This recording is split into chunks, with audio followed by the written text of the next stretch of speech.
So, good morning to every single one of you, and a very warm welcome, and thank you for joining this panel. It's been a busy 2 days, so I'm sure that we're coming to the end as well. But I just want to say also to those online, a very warm welcome to you. And I just want to say that this panel on care addresses one of the fundamental issues of our lives. Throughout our lives, we have been cared for, we will be carers, and therefore it is all of our rights to ensure that care is very much at the center of our discussions. So just think about it. If we hadn't been cared for, we wouldn't be sitting here today. So it's absolutely so fundamental in enabling us all to function, basically. So we could say that care is actually the backbone of society.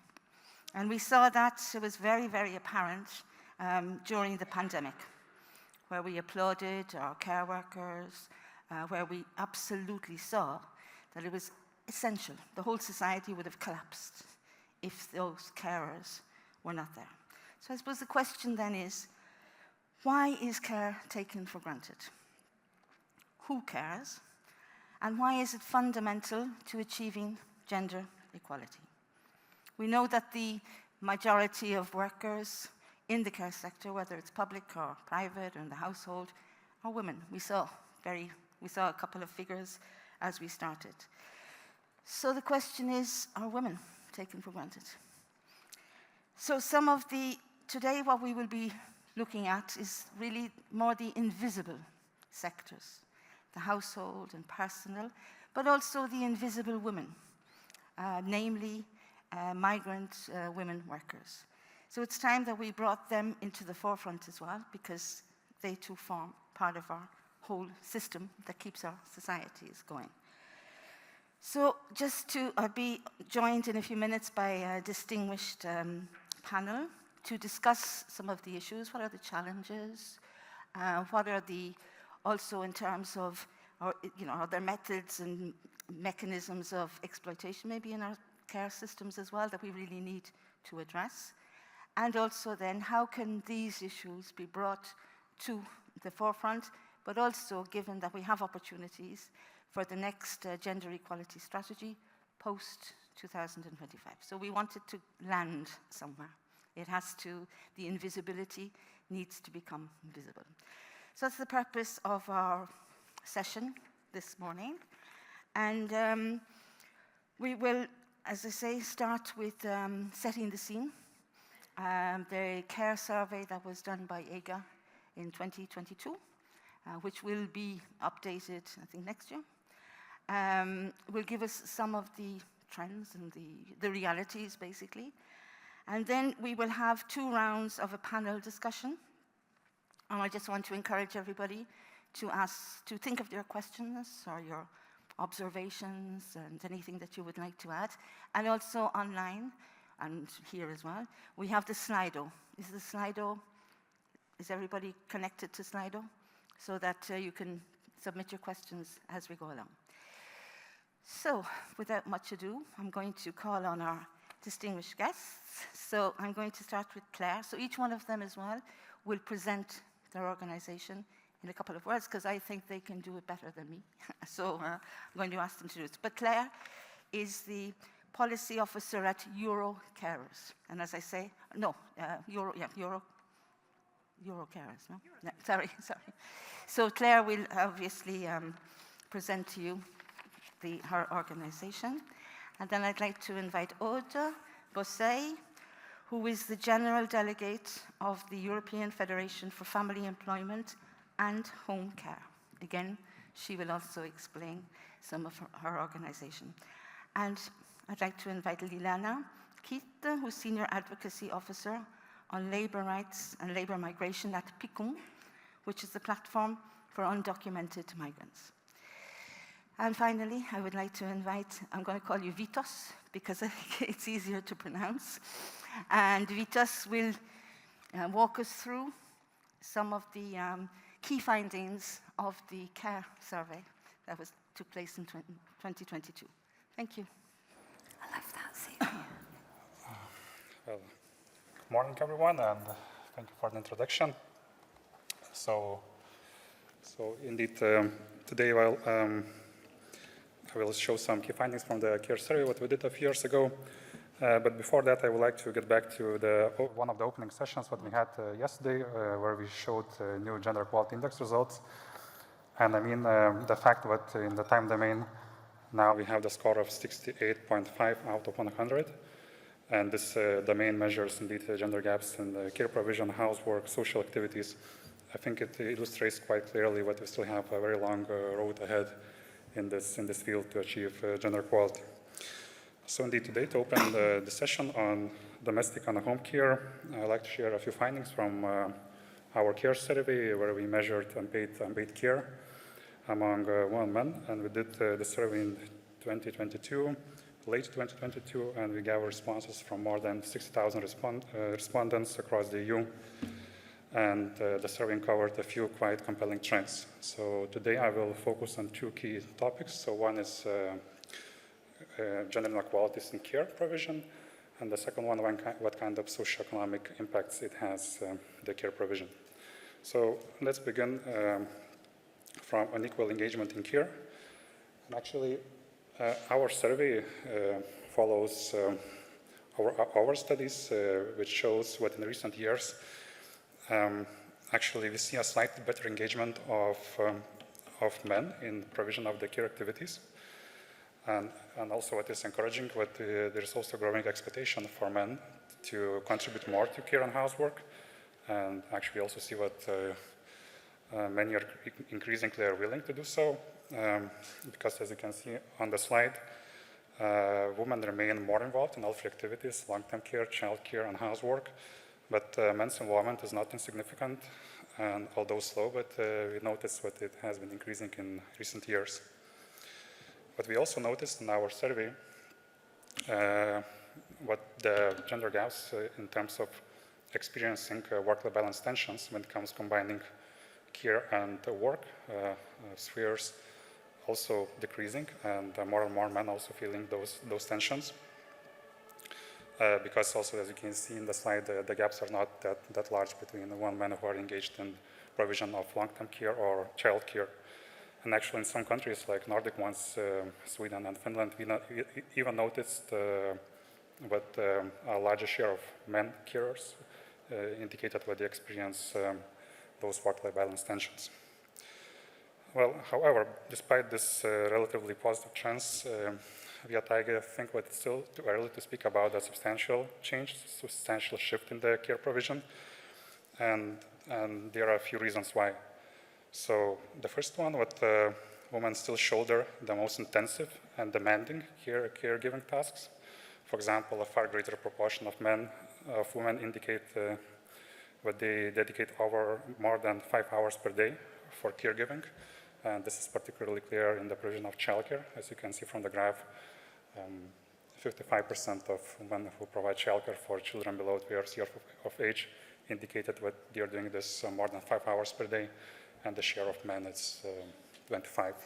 When it comes to the provision of long-term care, the distribution is much more gender equal, but when we speak about the housework, then we see again what women provide much more often, almost daily in most cases, and also they spend more hours for those kind of activities. Also, when it comes to specific tasks, we see what see what you cannot see the whole titles, but the first line is about personal and physical care, which is very demanding. The second one is assistance with the homework, and the fourth one is supervising and emotional support. It's essentially not different type of activities. You see where the gender gaps are significant, but indeed the highest ones are in the personal and physical care and emotional support, and these are routine, time-consuming, and often physically and mentally demanding tasks. And they fall disproportionately on women, regardless of their income, education, or migration background.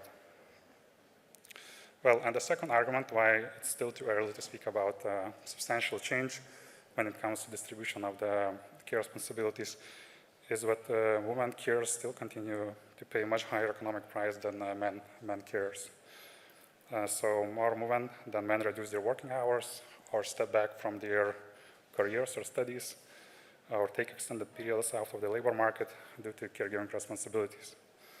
Men, on the other hand, are more likely to adjust their work schedules, seek flexible arrangements, or increase their working hours.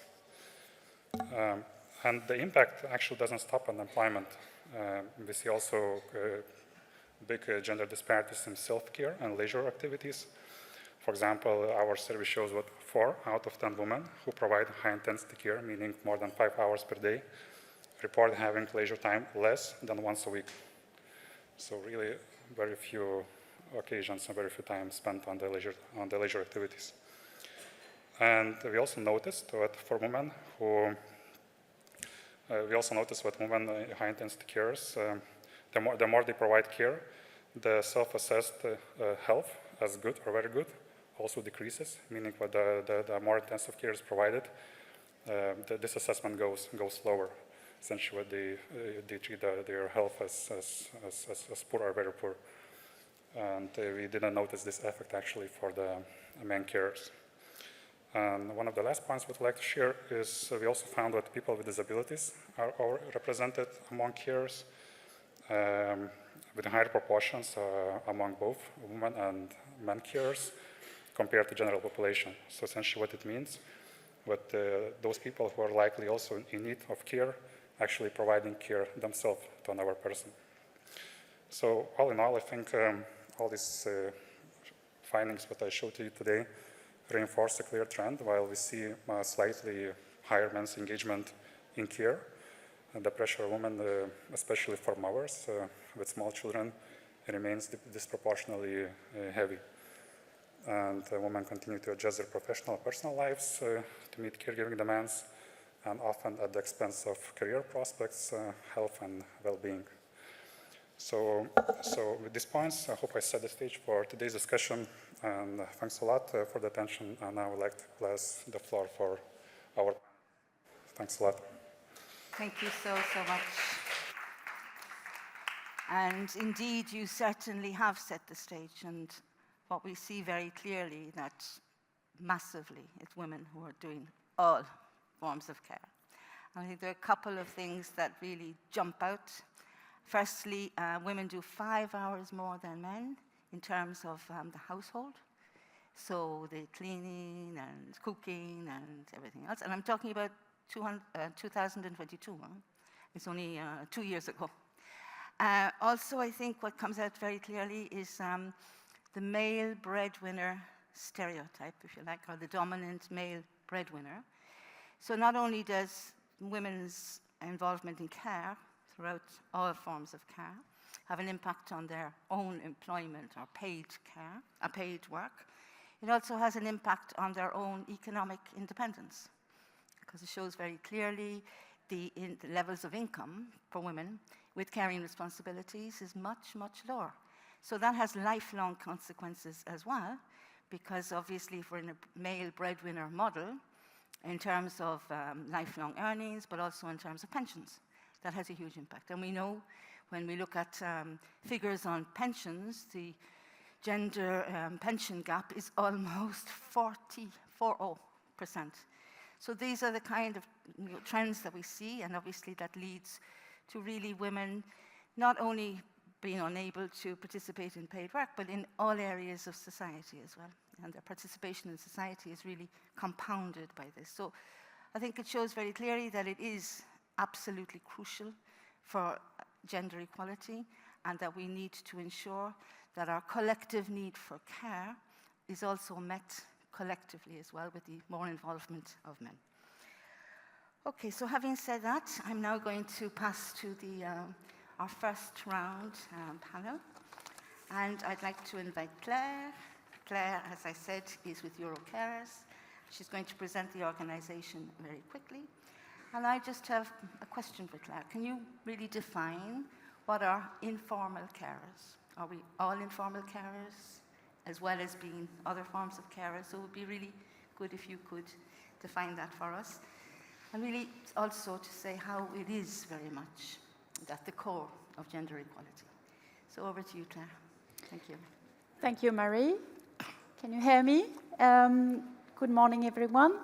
My name is Claire. I'm representing Eurocarers, which is a network organization in Europe representing the carers movement. We speak for all informal carers, whom we define as any person who provides care to someone with a chronic illness, a disability, or any other long-lasting care needs outside of a professional or formal network. This is to say a situation that all of us will encounter at some stage in life. We are gathering 77 organizations, which are either carers organizations or research organizations focusing on care and caring across 27 countries. And we advocate for the rights of informal carers and raise awareness of their contribution and their needs. And for example, one kind of victory that we are happy about is the work-life balance, giving some rights to informal carers. That was a breakthrough. I will not emphasize enough the usefulness of the data and the work done by AG, and we were very happy to contribute to this survey on care. It's very important that we have now evidence of the correlation between informal care responsibility and the lack of women's participation in the labor market, therefore their lack of economic independence with detrimental consequence in terms of gender-based violence. I think we have two big red threads in this conference, but they are linked very much together. And it's now time to look in more detail at the mechanisms that are in place and start to unveil what has been for so long under our, just before us, but that we don't see. And there's all issue around participation in labor markets, but I think more than the impact of care on participation in employment of women, I would like to ask us frame the question as how this deeply entrenched gender inequality and stereotype are underpinning a way to share care in our society that is neither fair nor desirable or even efficient. And really, this is all through the life cycle. If we look at childhood, there is a fact that 4 to 10% of children and adolescents are taking on care responsibility for someone in their families, with a very clear impact on their not only education, but also personal development and socialization as young adults and teenagers. This has been totally underestimated, under-researched, and ignored by policymakers till very soon, till very recently. Also, if we look at the other stages in life, at the intersection between gender and age, we can see that older women are also paying a price for insufficiently supported care responsibility. Mary, you spoke about pension, but there's also linked to that a price in terms of health, and I would like to refer to a study conducted by the European Institute for Women's Health that is called, you have the QR code here, very, very handy, looking in detail at the impact on health of women, of unsupported care responsibility, and also access, the difficulty in accessing care and health services around the end of life. It's very important to have this intersectional look to informal carers to start unveiling the situation and understanding the mechanism, and it's also true for the LGBT community and LGBT plus carers. We are going to publish very soon a study on their specific challenges and needs. But to conclude this short intro, I would just say that the way we are sharing care, we are organizing care in our society is not sustainable anymore for 3 reasons. First, it has a cost. Matter of fact, care takes the time it takes. Care is not free in the end, it has a cost. And there is an economic and social cost in terms of poverty, health, and social exclusion among women today. Second reason, the long-term care system is now under a dual pressure of the demographic change and the crisis in formal care services. And this crisis will not be addressed by business as usual. And the third reason is that people want change. I mean, women, who are 2/3 of all carers, informal carers, are demanding a fair deal for care, a fair share of care between formal and informal and between men and women. Thank you. Great. Thank you very much, Claire. I think you have obviously pointed the finger at what the problem is in terms of, first of all, recognizing that we're all probably informal carers throughout our lives. So there's a continuum of care as well. And having informal, formal care must be seen as part of a holistic approach. And basically, it's time to take our heads out of the sand and to start really looking at care. You said that it's only recently that data and some research, not enough, but certainly it's on the way. So that's really important as well. And also the fact that it's a cost. I think we need to look at it as an investment. It's about caring for each other. It's a continuum. Care, as I said, is really essential to our sustainability of humanity as well. And also, we talk a lot about caring for the planet and caring for each other. That kind of a holistic approach to care, I think, is something that the informal carers sector can actually bring to the forefront as well. We're obviously in Europe in an aging society, and while women live longer, the number of quality of years expectation is much lower as well. So these are really societal issues for us all that we need to look at. We'll come back to that in the second part. I'd now like to move to Aude Boissy, and from the Federation of Household and Personal Services. So you're going to, first of all, introduce your organization. And my question to you as well is really, what are the challenges? Can you, first of all, maybe set the scene? Because sometimes personal and household services and the sector in the EU, is it a big sector? What kind, if you could really give us a better understanding of that sector, and also to say really what are the main challenges within that as well. So over to you, Aude. Thank you, Marie. Good morning, everyone. Very, very glad to be here. I'm Aude Boissy. I'm the General Delegate of the European Federation for Family Employment and Home Care. And indeed, the domestic and home care sector is a very fragmented sector. It's also called by the European Commission the Personal and Household Services Sector, PHS. So maybe I will start by some key figures so that you really can understand what it represents, because workers are providing various tasks depending on the type of the beneficiary. We are talking about 10 million workers across the EU, 56% providing direct care activities like childcare, care for the elderly, for people with disabilities, and 44% indirect care activities. It's more helping to support the living environment.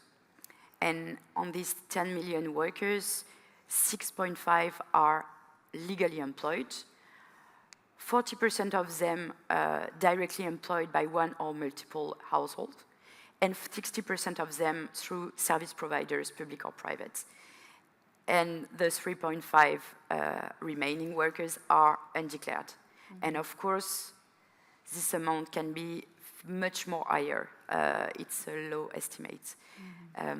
Of course, as you can imagine, it's a very feminine sector. We are talking about 91% of the workers that are women working part-time with multiple employers sometimes. And 40% of the workforce is 50 and above, so about to retire in the coming years. And it's a sector with about half of the workforce is migrants. At FA, we represent the non-professional employers. We represent families, individuals in the need of domestic and home care services that do hire directly domestic and home care workers. So in our members, we have representative organizations that do sign collective agreements with workers' organizations. We have organizations that do organize the professionalization of the domestic and home care workers, organizations that do represent child minors, social protection, always in this direct employment model. So as I said, it's a very fragmented sector because of the diverse nature of the tasks provided. And it leads to a low level of recognition and professionalization. And I think that is one of the main challenges. How can we take this sector out of invisibility? How can we organize an atypical workplace that is people's home? And also to create decent working conditions. And it's even more difficult when the employer is a user employer, a non-professional employers. And you mentioned an aging Europe. You mentioned the fact that most people want to grow old at home. A lot of people have workers helping them at home to support them. And when we talk about care, the specificities of the home as a workplace are most of the time not taken into account, and particularly in the responses provided. And we can wonder why, and I think that's because it's a very feminine sector. Women did this task for free for centuries, and I think the next challenge would be how can we tackle the lack of recognition. There's big stereotypes in the sector because it's seen as an extension of domestic tasks. It is an informal, and it has a clear consequence on the working condition of the workers. First, poor wages, of course. They are not recognized as proper tasks, so it's low paid. Then there's the question of the recognition of skills. All the specific know-how, physical care, emotional support, risk prevention, it's not valued enough by certification or adapted training. I also can mention the limited career development, which have a clear impact on the attractiveness of the sector because workers are compelled to stagnation and feeling demotivated. And I also wanted mention the question of health and safety at work. It's a very demanding work with tasks that are very physical, and it's most of the time combined with precarious conditions. And so workers are very much exposed to high risks physically and psychologically. And so this lack of recognitions, amplified by stereotypes, it really harms the attractiveness on the sector. And I also wanted to quickly come back to the results of the PHS Employment Monitor. You have the QR code of the report here. At FA, we are part of a new level funded project with other PHS social partners. The goal is really to enhance social dialogue, create more collective agreements at national level, more representative organization. And in 2023, we launched the EU-widest, largest survey on domestic and home care toward users and employers, companies, but mostly workers, to have a clear overview about what it represents. And the results are quite alarming. Because what says the results? First, women surveyed mostly said they couldn't do these jobs until retirement because it's too tiring, but also because it's too low paid. They also said that in the reality of the ground, these women have multiple employers. It can be a family, and at the same time, it can be a service providers, and most of the time, they can work also in another sector, in another companies. And workers mostly responded by saying they are providing a combination of tasks. On average, 3 tasks. And so it can be gardening and ironing. It can be childcare and elderly care. And I also wanted to point it out because it leads to my third and last challenge. It's a question of majority of user employers, so families employing directly, underline the lack of formal and legal recognition. And when we asked them about undeclared work, they clearly stated that the main reason were the lack of financial support and the lack of declarative tools. And they also said in majority that they would benefit of being represented by an organization that could negotiate collective agreement on their behalf. And I think that's the last challenge is really how to strengthen social dialogue and create collective agreement and representative organization of both employers and workers. Great. Okay, thank you so much. Because I wanted to ask you actually the reason why families go and get individuals to come in and work in their own house. Is it because there's a lack of services? Maybe there's a multitude of reasons, but one of the reasons because you just don't find those services in the public domain. And therefore, there is no other kind of choice but to go and seek individuals to work in their home. So, but I think you've responded to that a little bit, but it would be interesting to be able to make a correlation between a lack of services, lack of investments, and the fact that we have some families actually seek individual workers, which brings us to Lilana Keith from PICUM, which is the platform for undocumented migrants. And obviously, Aude also spoke about the majority of workers in the sector, in the private and household sector, being women, migrant women.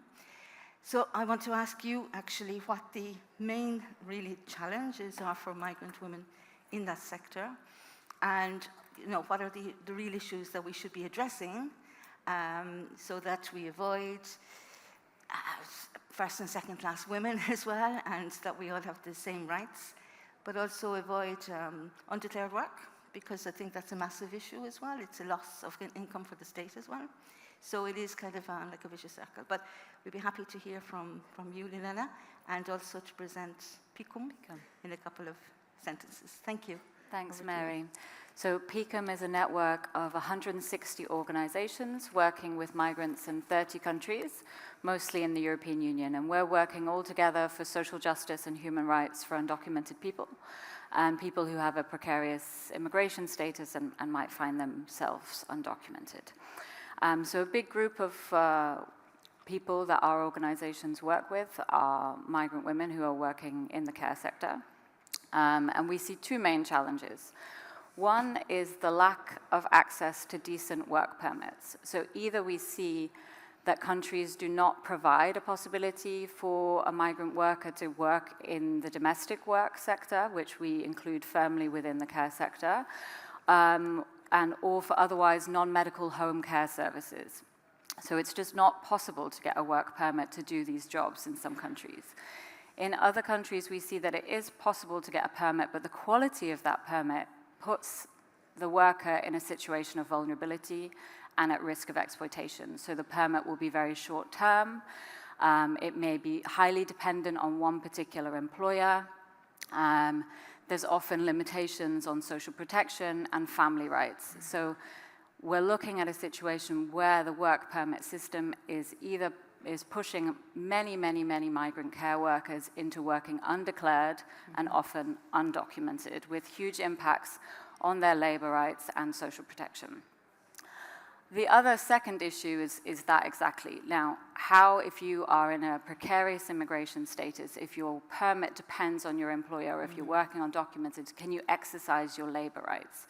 And we see that the way in which immigration control is actually enforced means that workers are put, again, in a doubly, triply vulnerable position vis-a-vis their employer, in the sense that they cannot negotiate better conditions. They cannot often turn to the labor inspection or turn to the labor tribunal because they have huge difficulties in actually proving their employment relationship, and most importantly, a risk of actually facing immigration enforcement, of being detained, of being deported from the country because they're trying to enforce their labor rights and just ensure decent conditions. So this is on top of all the other issues that we know that care workers face, and Aude was also describing. Already there's structural issues in the care sector for care workers, but then migrant care workers are facing these additional layers of discrimination and risks of violence and exploitation because of the way the immigration system is being organized and implemented. Just to give one concrete example, it's quite interesting that this data isn't very new, but I think it's a really interesting example because an organization working with overseas domestic workers in the UK called Kalayan were able to take data from their services of the migrant domestic workers coming to them during over a period of time where there was a reform in the work permit system. So before 2012, migrant workers could change, the domestic workers could change employer freely, and it was a longer-term permit. Then for a period of 4 years, it was restricted, and they were highly dependent on one employer. And then after 2016, they could change employer, but the permit remained very, very short, only 6 months. And they looked at all sorts of different indicators, but I'll just pick out a couple. So in terms of physical and psychological abuse, you could see that when they had longer-term, more secure permits and could change employer, there was 3% reporting physical abuse and 40%, still very, very high, but psychological abuse. This went up for that period of 4 years to 42% physical abuse and 89% psychological abuse. And then after they said, okay, we'll introduce again the right to change employer, but it's still, you don't actually have time to change employer because your permit's only 6 months, that only went down to 26% of physical abuse and remained at 85% of psychological abuse. So you can see how there was this huge increase in the kind of abuse that the workers were facing, and this was only slightly reduced when they introduced a minimal change in the system, but without really reforming it properly. So you can really see in figures it playing out what a big impact these regulations have. And I just wanted to also underline a bit why this is a gender equality issue, because I think that Aude already described very well, but how this then translates into the lack of recognition over historically, structurally, of domestic and care work as work is being reflected in the immigration system, and in the fact that we don't see decent permits being provided in general work permit systems for care workers. And it means that we're also having a highly feminized, highly racialized sector, where a majority of women working in the sector are racialized. They're mobile EU workers or migrant workers from outside of the EU. Often there's also a habit of organizing labor migration through a bilateral agreement, which means that women are coming from one particular country, which reinforces this racialization and ethnicization of the sector.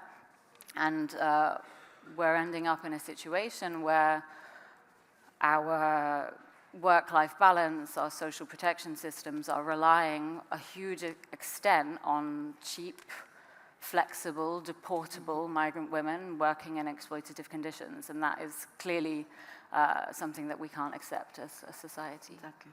Yeah. Okay, great. Thank you so much. And I kind of have a provocative question for you, but you can also answer. Because we saw that, you know, in the slides that women are doing massive care in every single sector.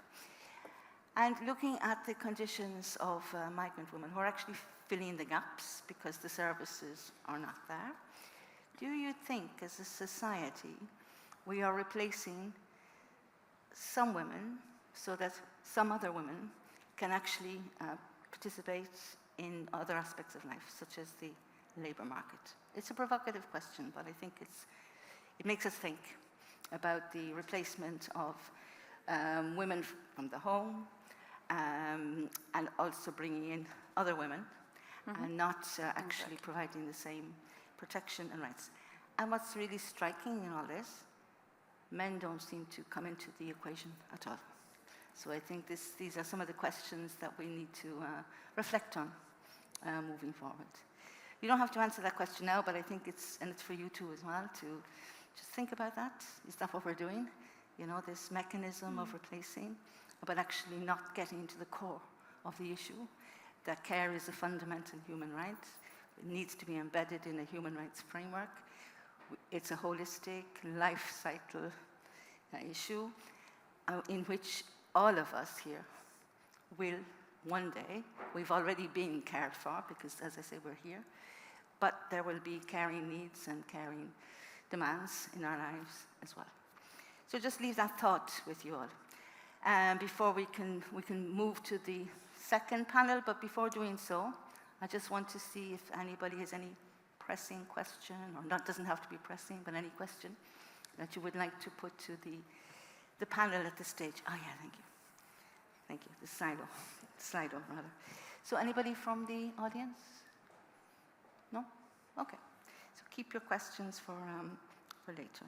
I have some a question here, but I'll read it and we'll move on to the second panel as well. So coming back to you, Claire, we've had the adoption of the European Care Strategy, which is something that it was 2 years ago, just in the midst of the pandemic.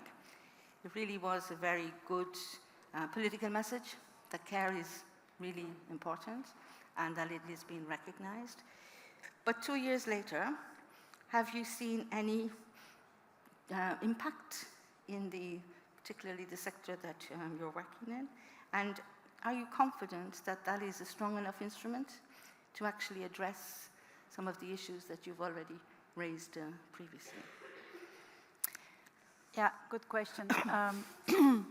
So 2 years ago, we welcomed the adoption of the long-term care strategy. For us, it was positive in the sense that it cares about informal carers. So besides calling member states, and there's also a council recommendation, so the member states themselves set the objective to deliver on accessible, qualitative, affordable, long-term care formal services, but also to support the care workers and the informal carers. So that was very positive and gave visibility to informal carers issues. 2 years later, positively, all the member states accepted to publish their long-term care program, report. Positively, a number of them do care about informal carers in their report, but not 100%.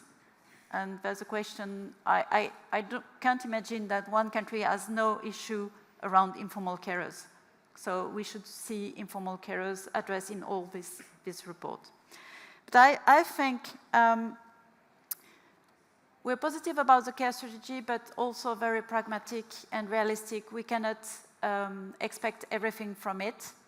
It has the added value of bringing the member states to coordinate their different departments around the issue, to give a bit of consistent overview of the measure taken, to also make it maybe easier to grab some EU funding around the support for reform, which is very key.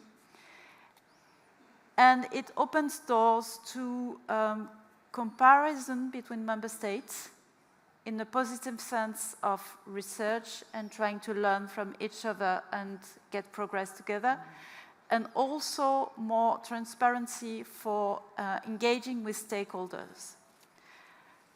But the care strategy is not compulsory, and member states might as well write a nice report and don't act on it.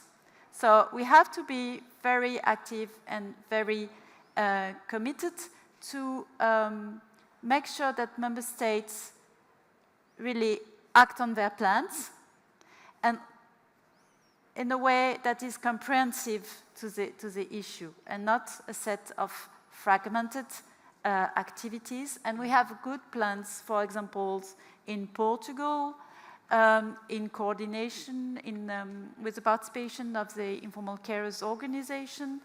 They have some good policy measure, like in Ireland around pension for long-term carers, but still the implementation is going to be long, it's going to be difficult. It requires a very strong political commitment on a long term, because you have to overcome this fragmentation between the local, regional, national level, between the health department, the social department, the long-term care department. So it's extremely complex, but there are a lot of tools at disposal now. It will be very important that the next multi-annual financial framework leave it possible for member states to use EU funding for these social and long-term care reforms, but still very much on our plates to everyone. And if I may add one thing, also around the question of informal care, there's a question of the bracket, formalization of informal care. It's a complicated way to say, okay, we know there are informal carers, now we are going to recognize them because there's not other way around to give them some money to avoid poverty, give them some training, and give them some recognition. This can be good, this can be bad, depending on how it is done. And we have done 1 year work with our member to try to assess what is happening in different countries, and this is a publication that we launched recently called Fair Deal for Carers. Maybe you will have the QR code. Looking at examples and try to draft a guide, a set of principles according to which the recognition and formalization of informal care would be a positive step forward for women, principally, and informal care in general, or rather a quick fix that will just, as you say, keep with the problem in a different way.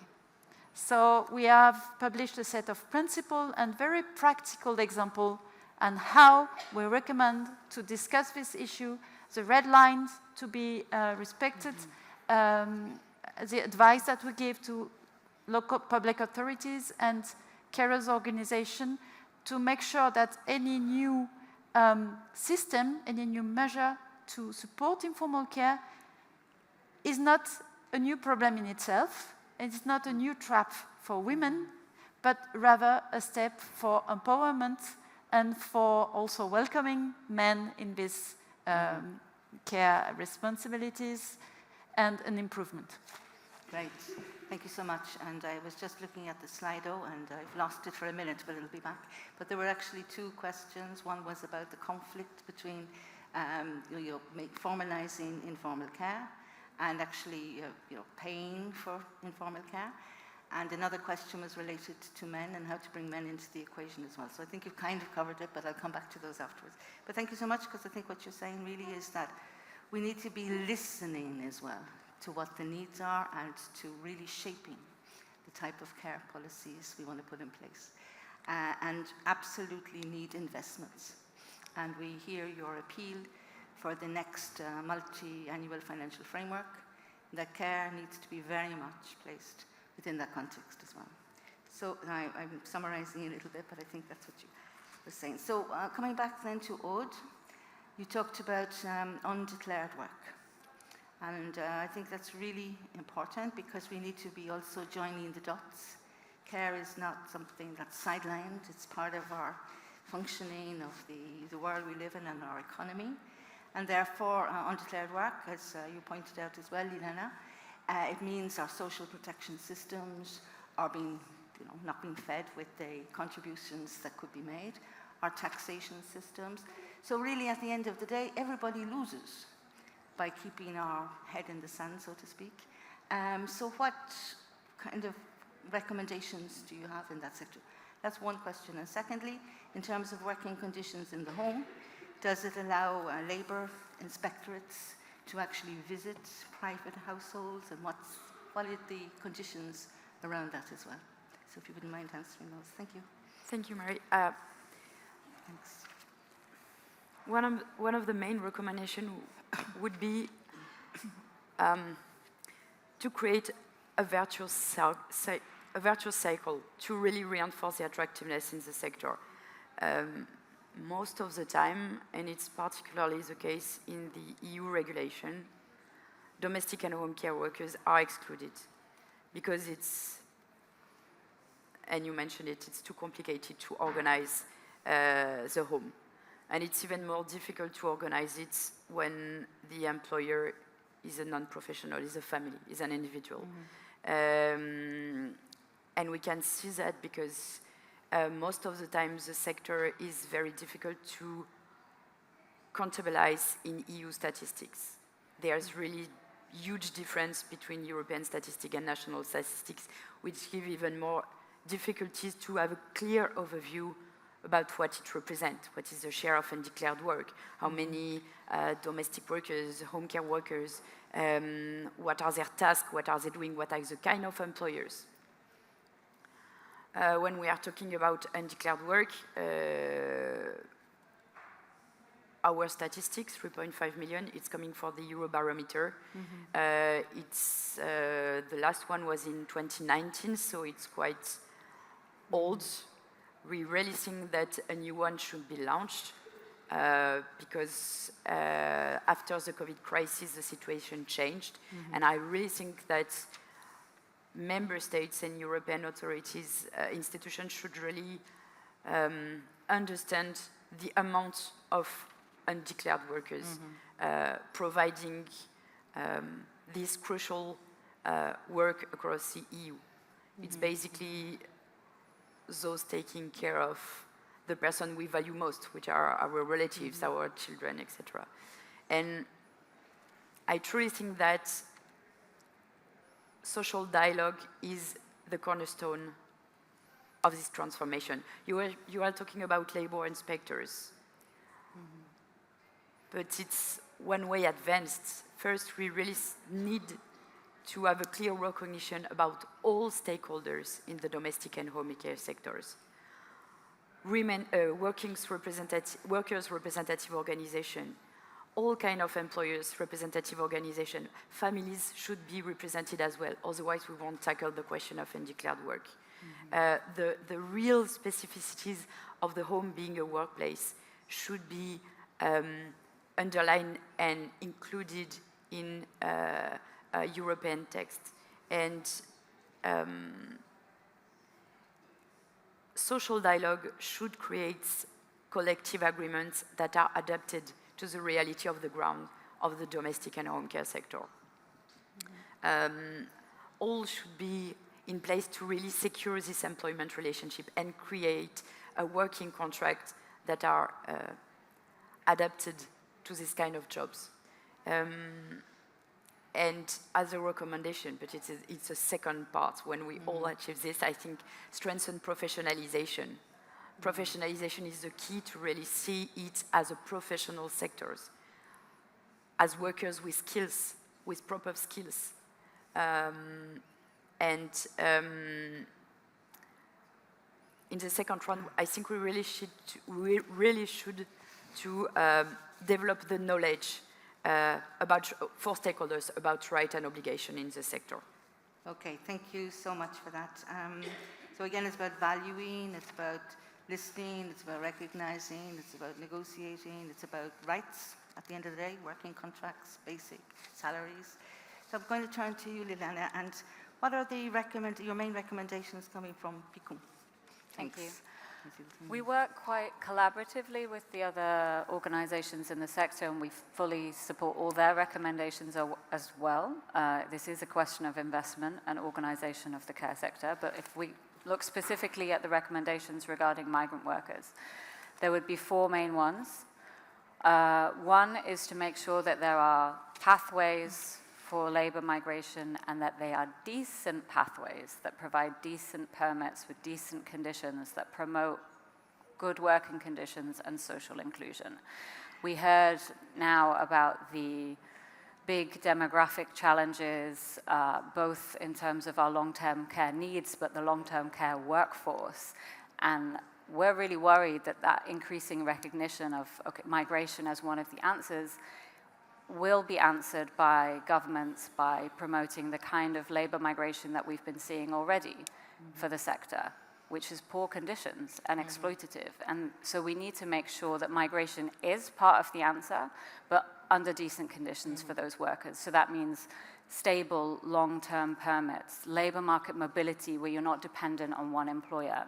It means full social and labor rights, and it means being able to bring your family as well. For example, we were at a long-term care workshop organized by the European Commission a few weeks ago, and Ireland was one of the good examples that has included care workers within their general employment permit scheme recently to have a quota of permits provided for care workers. It represents some of our recommendations, but those care workers, because of the salaries that they'll be earning and the restrictions on family reunification, are not going to be eligible to bring their own children with them for 5 years. They have to live and work in Ireland for 5 years before they can have their own children with them. Is that fair? And what does that mean for gender equality globally and care globally? So we really need to make sure that the system is working for them. The second one is improving conditions for workers, all workers in the sector, and ensuring that those working conditions can actually be enforced also by precarious migrant workers, which means firewalls and safeguards against immigration enforcement. The third is involving migrant worker associations and representatives in social dialogue and in all the stages of the policy processes related to the care sector and related to migration. And the fourth is also equal access to care, because migrants are also people in need of care, and the care workers themselves, they face enormous care responsibilities themselves, also because discrimination that their families face in accessing services, and that they will also need at some point in their lives. So we have to see people holistically in terms of the care that they need as well as provide. Yeah. Great, thank you so much. So it's about ensuring that equal rights and not to have, as I said, first, second-class citizenship and rights in Europe. We have Europe of equality.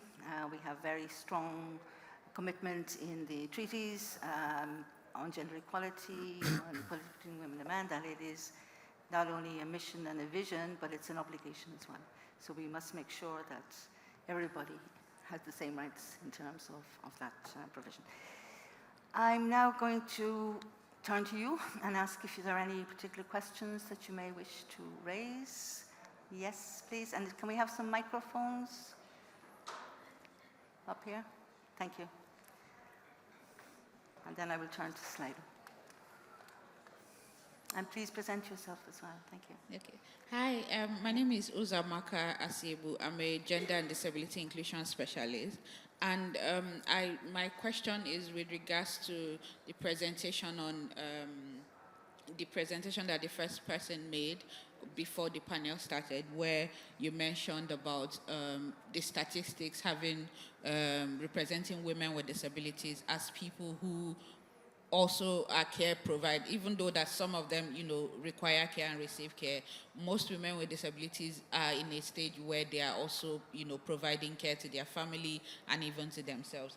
And my question is basically for the care economy, the care sector, and all the activities that's been going on, what recommendation does the panel have to ensure that women with disabilities are not left out in the conversations around care economy and the care sector? How do we make, how do we make the care economy inclusive so that when women with disabilities provide care or receive care, it is actually inclusive and it doesn't create further barriers for them in the society? Thank you. Thank you very much for that. I saw there was another, yes. We'll just take 2 questions or any other question before we turn to the panel, and I will include Slido questions in there as well. Please go ahead. Yeah, hello colleagues. Thank you very much, and thank you very much, the distinguished panel, for your presentations. My name is Lyudmila Kovalchuk. I am from Ukraine. I am from UN Women Ukraine, and my question is about the care burden during the conflict time.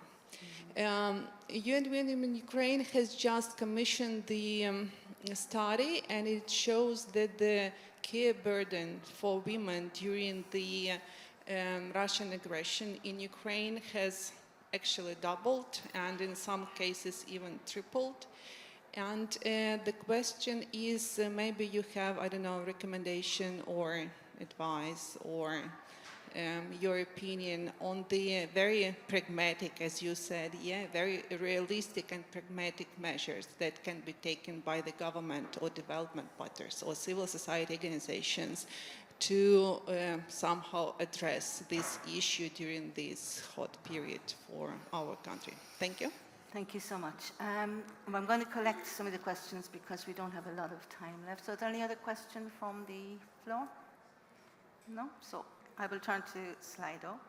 So this is anonymous. I understand in the 1970s, wages for housework was hugely important in the feminist movement, although often criticized as a perspective that might naturalize gender roles and contribute to the continuation of the sexual division of labor. How do you see this conflict? I think you kind of answered it earlier on. Okay, we'll come to that. Then another anonymous. You mentioned that men are kept out of the equation, but what about them? Actual equality will require men to do more care work. I think we can agree with that. Instead of, as you mentioned, getting migrant women to do so that white women can go out to break the glass ceiling. How can we make men do more care work? Do more what? Care work. Yeah. Okay, does the sound okay? And then another question. Should care services be primarily organized by local authorities, or is it more efficient to coordinate care services by the central government, or a mixture of both of them? So we have a number of questions. So I'm going to, perhaps, we're talking about an inclusive care economy. I think that is absolutely essential. And I think from everything we were saying, we do need to listen and to hear and to be able to shape what the care economy would look like. And there are also investments that need to be made. We have to invest. It's an investment and not a cost. But I shouldn't be answering the question, so I just want somebody, does somebody want to pick this one up? Is it, yeah, Claire? Yeah, sorry. So many questions in reality, just a few beginning of responses. I take the last one first, the question of local or national. It's a very big question. And it's an important question because very often the difficulties are around finding the right level of governance.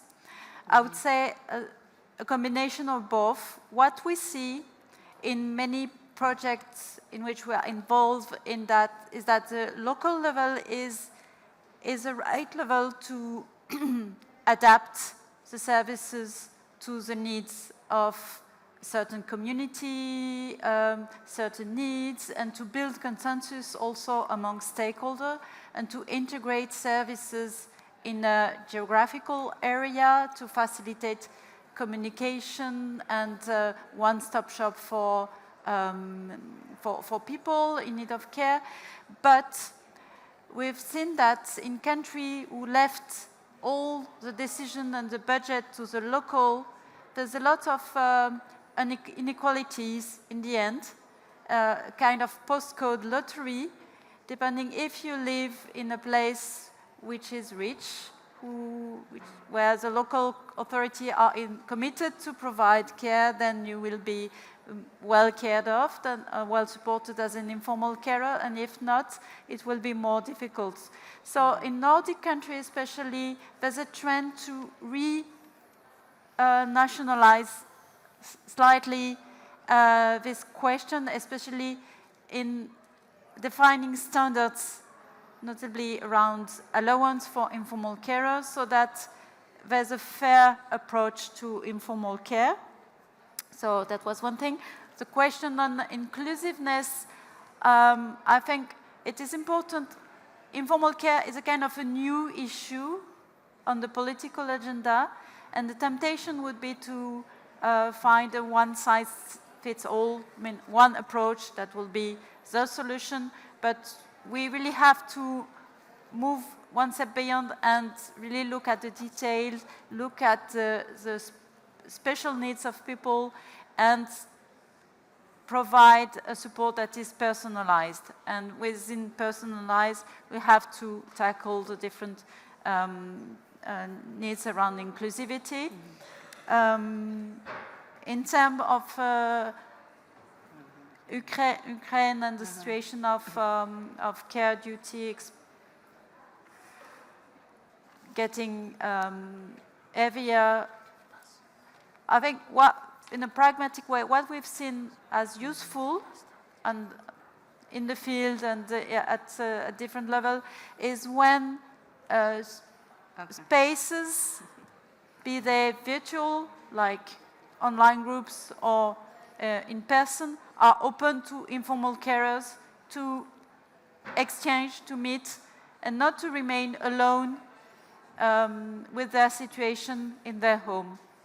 Sometimes the peer support is very important in terms of psychological well-being, and also tips around how to do things and how to manage, and also help self-awareness of this is not my own fault or situation. This is a social issue, and we are many to face it. Great, thank you very much. Just, I'm going to ask Liliana about developing and creating a care economy that's inclusive of all. What would your recommendations be, and how do we do that? Thank you. I think also in terms of people with disabilities, we see a lot of problems for both in the terms of access to employment. As migrants, there's extremely difficult as a migrant worker to access employment once you have any kind of disability. The supports are not available. If you then experience a disability later in life, the care supports are not available, even if it's a result of occupational safety and health issues. We've seen a lot of accidents at work resulting in disabilities, where then the migrant workers completely cut off from their appropriate support. So we see it at all stages of the life cycle also for people who are experiencing disabilities, and I think it's a really important way in which we take this intersectional approach and inclusive approach to looking at the various reasons why people will be facing particular care needs or discrimination and exclusion from employment and social inclusion and a good quality of life and access to care. I think maybe if I then springboard onto that into also kind of because I see we're coming slowly towards the end, maybe other recommendations that we would have around that for an inclusive care economy at EU level, which would be really then following up on the commitments that were made in the European Care Strategy, which start to recognize informal care as migrant workers, but then we need to see what this actually results in practice. And specifically, they were starting to look at the specific vulnerabilities or risks in labor rights for domestic workers, for migrant workers, to see how they really enforce that labor rights are key that we have at EU level, which has EU competence for all workers. And that they also have a role in terms of migration there and making sure that people are able to access their rights and also able to regularize their status on different grounds. The other big thing that the EU is funding is labor mobility schemes increasingly between different countries. And that could result in more fragmentation of the labor market. There was the question there about the local and national that I just wanted to come back to as well, because we see, as Claire was explaining, also a lot of benefit in the local organization of services, but when it comes to migration policy, the more, and sometimes at regional level, labor migration permits being quite a useful way of also making sure that labor market needs are met on a more local, regional level. But the more fragmented and the more complicated the system is, tends to make it much more complicated for everybody as employers, as households, as government administrations, and as workers to organize. So to keep it as simple and avoid further fragmentation through bilateral schemes and sector-specific schemes. Okay. Okay, thank you so much indeed. It's amazing how the time just goes so fast. And there are lots of other, I think we've opened a discussion and we need to go forward. So I'm going to ask you in one sentence or two to say how can these issues be brought into the recommendations for the next gender equality strategy post-25? How do we make that link? So very quickly, Vitos, you want to start? We'll start at this end. You can talk about men as well, in terms of engaging them more in care. No. Yeah, so about the key takeaway for the gender equality strategy, right? Yes. Well, I'm a researcher coming from research and statistics teams, and we work with gender equality index daily. So in our reality, indicators and measurement it's a key thing. So maybe for the upcoming gender equality strategy, what I would hope that it will have a clear and measurable targets. I think the current strategy is ambitious and very well highlights the key challenges and the key issues that should be tackled to have a more gender equal societies. But I think where the step forward could be made, indeed, in making the clear targets, including in the area of closing the gender care gaps, and also those targets then should have specific policy measures attached and specific actors identified. And as well to have specific indicators to monitor the achievement of those targets. But just as regards the specific actions on care, I think for the new strategy it will be important to have good synergies with the care strategy, and also to put emphasis on better recognition of unpaid care activities in our society, as well as to have better availability of formal care services, so that it would be child care or long-term care. So that would be my takeaway for the upcoming strategy. Okay, thank you so much. So just in one sentence, the Very future short. strategy? Yeah, inclusive, intersectional approach, fully include migrants of all genders, and also cross-cutting synergies with care, but also with the anti-racism strategy, with migration policy, taking a comprehensive approach. Great, thank you very much. Oda. I think that in the future gender equality strategy, solution to create an attractive domestic and home care sector should be included. Definitely. Okay, In a one sentence. And Claire? Yeah, I agree with clearly the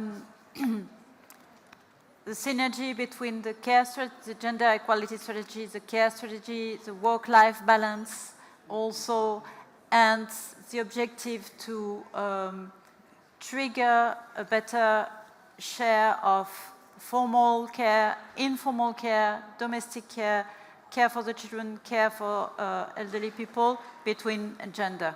Thank you so much. Okay, finishing now. It's very hard to wrap this up in 2 seconds, but I'll try and do it. So thank you so much for all of your inputs. I think that was really, really rich. I think we have an opportunity now, looking at the gender equality strategy post-25, to really bring these issues in. We have started the conversation. We are making the invisible visible, and that I think is extremely important. We talked about dialogue, investments, participatory inclusiveness, listen to those concerned so that we can shape a policy moving forward. It has to be holistic, and we must join the dots. So with that, I would like to thank you all very much for being here. Thank you as well online. There's some of the questions online. We can get back to you afterwards with the answers. And I would just love to thank the panel. Thank you very much indeed. Thanks to you, Marie.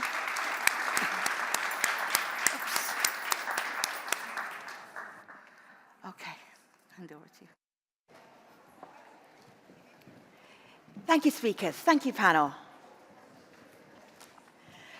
as we head to the closing session of our forum, we're going to get your input one more time, online and here in the room, using the tool that you've been using in the last day and a half, and that is Slido. The question is, after a day and a half of discussions at the Gender Equality Forum, what one word describes how you feel? What one word describes how you feel?